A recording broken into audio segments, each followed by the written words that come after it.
सम्मान के योग, जो आज देश के अंदर अगर कोई समाज की बात कर रहा है, बाबा साहब से संबंधित कोई बात कर रहा है, वो केवल और केवल एडवोकेट राजेंद्र पाल गौतम जी। मैं उनका हृदय की गहराई से स्वागत करता हूं। हम लोग इनके पास गए, इनकी कोठी में गए, हम लोग पहले जाकर के बैठ गए, लेकिन जब इनको पता लगा कि वो लोग घर चले गए, ये अपने सारे कार्यक्रम रद्द करके आयरन फाइनल में आधा घंटा, ये दूर थे, काफी दूर थे, लेकिन आधे घंटे के अंदर अंदर ये हम अपनी कोठी में पहुंचे और हमारी बात को स्वीकार किया, हमारे निमंत्रण को स्वीकार किया। साथ में बीच प्रधान जी हमारे साथ गए हुए थे। मैं ऐसे महानुभाव और पूर्व दिल्ली सरकार में मंत्री रहे हैं, मैं निवेदन करूंगा उनसे वो आए और हम सबका मार्गदर्शन कराए। आदरणीय राजेंद्र पाल एडवोकेट।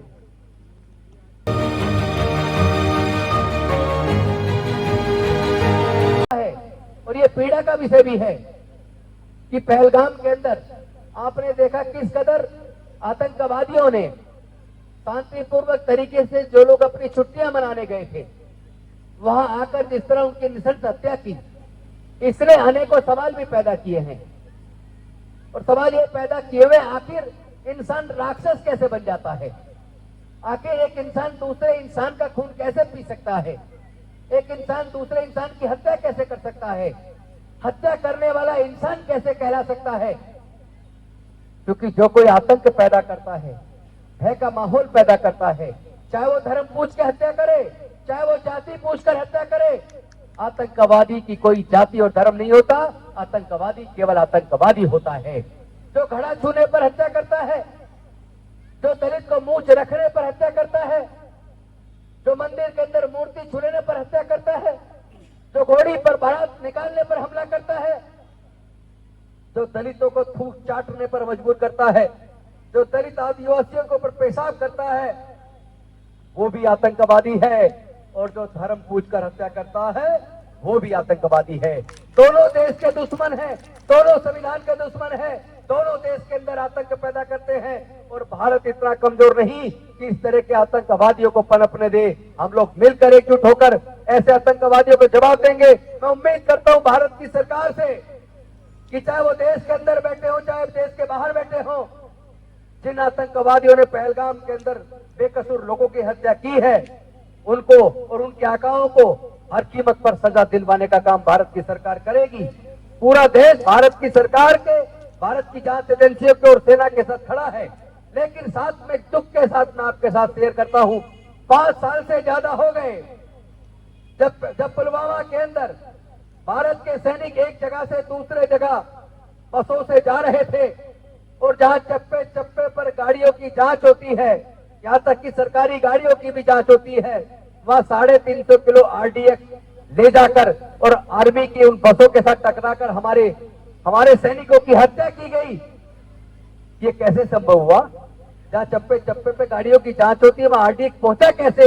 एक तो ये जांच का विषय, ये एक संदेह पैदा करता है कि उसका आज तक पता क्यों नहीं चला। और दूसरा तो इस बात का है कि 5 साल गुजर जाने के बावजूद पुलवामा के दोषी बरी हैं, खुलेआम घूम रहे हैं। हमारी सरकार 5 साल के अंदर, हमारी सक्षम सरकार और हमारी सक्षम जांच एजेंसियां आज तक ये नहीं पता लगा पाई कि वो दरिंदे कौन थे जिन्होंने पुलवामा के अंदर हमारी सैनिकों की नृशंस हत्या की। क्या इतनी कमजोर सरकार है हमारी? क्या हमारी जांच एजेंसियां इतनी कमजोर हो गई है? या इसके पीछे भी कोई साजिश है, कहीं सच्चाई सामने ना आ जाए? या इसके पीछे भी कोई राजनीति है? क्या देश में चुनाव जीतने के लिए इस तरह लोगों की हत्याएं करा जा सकती हैं, अपने सैनिकों की हत्याएं करा जा सकती हैं? ये जांच का विषय है, लेकिन जांच होगी कब? 5 साल से ज्यादा हो गए, अभी तक कुछ जांच का आता पता नहीं है। क्या इससे दुख पैदा नहीं होता? सरकार किसी की भी हो, इससे मतलब नहीं है किस पार्टी की सरकार है। पूरे देश जब सरकार के साथ खड़ा है, सरकार को ताकत दे रहा है, तो सरकार को चाहिए कि वो दरिंदों को सलाखों के पीछे लाए और उनको सजा सुनिश्चित कराए। मैं आज डॉक्टर बाबा साहेब अम्बेडकर के जन्म दिवस पर बोलना बहुत कुछ चाहता हूं, लेकिन मन में पीड़ा है। मन में पीड़ा इस बात को लेकर है कि आखिर बेकसूरों की हत्या कब तक होगी? कभी सैनिकों के ऊपर हमला हो जाता है, तो कभी सैलानियों के ऊपर हमला हो जाता है, और केवल रस्म अदायगी होती है जांच के नाम पर। अभी तक आउटकम नहीं आया, अभी तक पठानकोट का भी जांच का आता पता नहीं चला कि उसका रिजल्ट क्या हुआ। कौन लोग थे जिन्होंने वहां घुसपैठ की? कौन लोग थे जिन्होंने पुलवामा में हत्या की? कौन लोग हैं जिन्होंने पहलगाम में हत्या की? हत्या होती है, लेकिन उसे धर्म के चश्मे से देखना कि ये केवल राजनीतिक लोग कर सकते हैं। जिनको देश से प्यार है, जिनको मानवता से प्यार है, वो किसी भी कीमत पर वो धर्म की राजनीति नहीं करेंगे। ऐसे समय पर मिलजुल कर पूरे देश के साथ सब लोग एकजुट होकर आतंकवादियों के खिलाफ मजबूती के साथ आवाज बुलंद करेंगे। मैं उम्मीद करता हूँ डॉक्टर बाबा साहेब अम्बेडकर जी की जयंती पर सबको ये सीख लेनी चाहिए, जिस तरह दुनिया के अंदर नफरत बढ़ी है, आतंकवाद बढ़ा है, और खासतौर पर जिन देशों में कट्टरपन बढ़ा है वो देश तबाह हो गए हैं। चाहे वो पाकिस्तान हो, चाहे लेबनान हो, चाहे सीरिया हो, चाहे अफगानिस्तान हो, चाहे इराक हो, जिस देश में कट्टरपन धर्म के नाम पर बढ़ा है वो देश तबाह हो गए हैं। मैं आपको याद दिलाना चाहता हूँ, डॉक्टर बाबा साहेब अम्बेडकर जी ने 25 नवंबर 1949 को संविधान सभा के सामने कहा था कि जिस दिन भारत की सरकार और भारत के लोग धर्म को देश से ऊपर मान लेंगे, उस दिन देश अपनी आजादी खो देगा। आज देश के अंदर लोगों ने और सरकार ने भी कहीं ना कहीं धर्म को देश से ऊपर मान लिया है, संविधान से ऊपर मान लिया है। इसलिए आज हमारे देश की आजादी, हमारे लोगों की आजादी खतरे में पड़ गई है। इसलिए मैं आप सबसे आह्वान करना चाहता हूं, किसी भी कीमत पर ऐसे लोगों को सफल मत होने दो जो देश के ऊपर धर्म को माने और देश को तबाही के रास्ते पर ले जाए। ऐसे लोगों को भी हमें और आपको मिलकर जवाब देना पड़ेगा। हमारे देश के माननीय प्रधानमंत्री जी जब बाहर विदेश में जाते हैं तो कहते हैं कि मैं बुद्ध के देश से आया हूं, हमने दुनिया को युद्ध नहीं बुद्ध दिया है। और ये तो सच है, ये तो कड़वा सच है कि समता, स्वतंत्रता, बंधुता, न्याय, प्रज्ञाशील, करुणा और मैत्री का मार्ग, पूरे दुनिया को शांति और मानवता का संदेश ये तथागत बुद्ध से मिला है।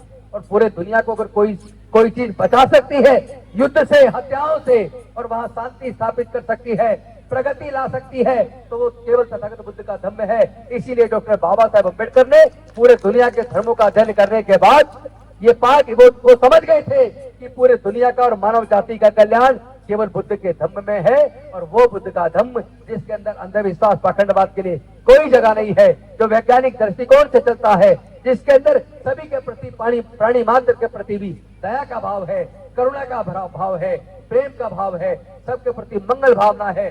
तो ऐसे में हम और आपको भी सबको संकल्प करना चाहिए कि हम और आप सब लोग बाबा साहेब की जयंती मना रहे हैं तो सच्ची जयंती तब होगी जो उनका अंतिम सपना था, मैं भारत को बौद्ध में करूंगा। हम उसको पूरा करें, हम उसको पूरा करें। कोई किसी भी धर्म को मानने वाला क्यों ना हो, जो अंधविश्वास, पाखंडवाद को त्याग दे, जो समता, स्वतंत्रता, बंधुता, न्याय, प्रज्ञाशील और करुणा के मार्ग पर आ जाए, जो वैज्ञानिक दृष्टिकोण अपना ले, अपने जीवन के फैसले सोच विचार के लेने लगे, किसी दूसरे को कष्ट ना पहुंचाए, किसी दूसरे की हकमारी ना करे, हर वो व्यक्ति मेरी नजर में बौद्ध है। मैं किसी भी प्रकार के धर्म परिवर्तन के खिलाफ हूँ, लेकिन जिनके पूर्वज बौद्ध थे वो लोग तो कम से कम अपने पूर्वजों की सांस्कृतिक विरासत में बुद्ध के धम्म में घर वापसी करें। आपको धर्म परिवर्तन नहीं करना, लेकिन आपके पूर्वज जिनके बौद्ध थे वो लोग घर वापसी करें, बुद्ध के धम्म में वापस आए और डॉक्टर बाबा साहेब अम्बेडकर जी के सपनों का भारत बनाए, जहाँ सबके प्रति मंगल भाव हो, सबके प्रति प्रेम हो, समता, स्वतंत्रता, बंधुता, न्याय, प्रज्ञाशील, करुणा और मैत्री हो। इसी से भारत आगे बढ़ेगा और इसी से दुनिया आगे बढ़ेगी। मैं आप सबको पुनः डॉक्टर बाबा साहेब अम्बेडकर जी की जयंती की अपार शुभकामनाएं देता हूं और आप सबके प्रति करुणा भाव रखता हूं। आप इसी प्रकार खुश रहें, स्वस्थ रहें, आपके बच्चे तरक्की करें और नशे से दूर रहें। क्योंकि मैं लगातार सुबह से बोल रहा हूं, एक ही बात बार बार रिपीट नहीं कर सकता। कुछ बातें पिछली बार बोली तो जो लोग बैठे हैं जिन्होंने सुना होगा, मैंने कहा कुछ उससे हटके बोलना चाहिए, इसलिए मैंने आज कुछ हटके बोला है। बस इस उम्मीद के साथ कि आप लोग सच्चे डॉक्टर बाबा साहेब अम्बेडकर के अगर सिपाही हैं तो कम से कम उनकी मूर्ति पे माला और उनके विचारों पे ताला लगाने का काम ना करें, बल्कि अपनी आचरण में बाबा साहेब के विचार को आत्मसात करें। इसी से भारत आगे बढ़ेगा, इसी से हमारा और आपका समाज भी आगे बढ़ेगा। बहुत बहुत धन्यवाद, आप सब ने मुझे बुलाया, स्वागत किया, मैं आपका भी आभार व्यक्त करता हूँ। Thank you very much. नमो बुद्धाय। जय भीम, जय भारत, जय संविधान, जोहार। धन्यवाद मंत्री जी का। बहुत ही मैं अध्यक्ष जी से चाहूंगा, बहन मनीष डेडा जी जा रही हैं, आप उनको थोड़ा। हमारे चैनल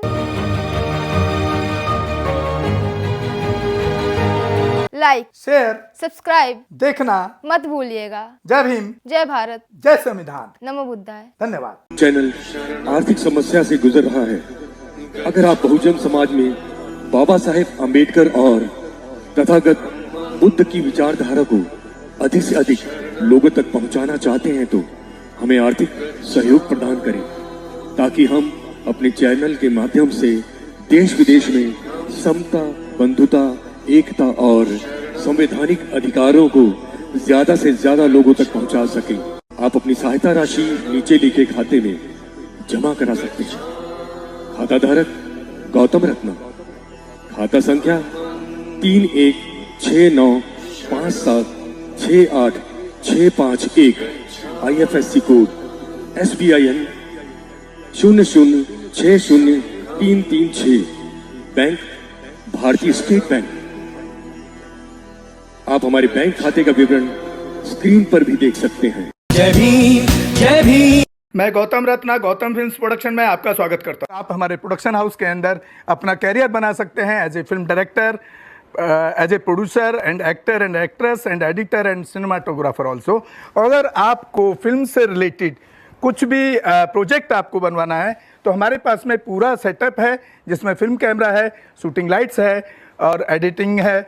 सारा A to Z एक ही जगह पर आपको हमारे यहाँ पर मिल जाएगा। तो दोस्तों, आप हमें कांटेक्ट कर सकते हैं हमारे नंबर्स पर 9810085714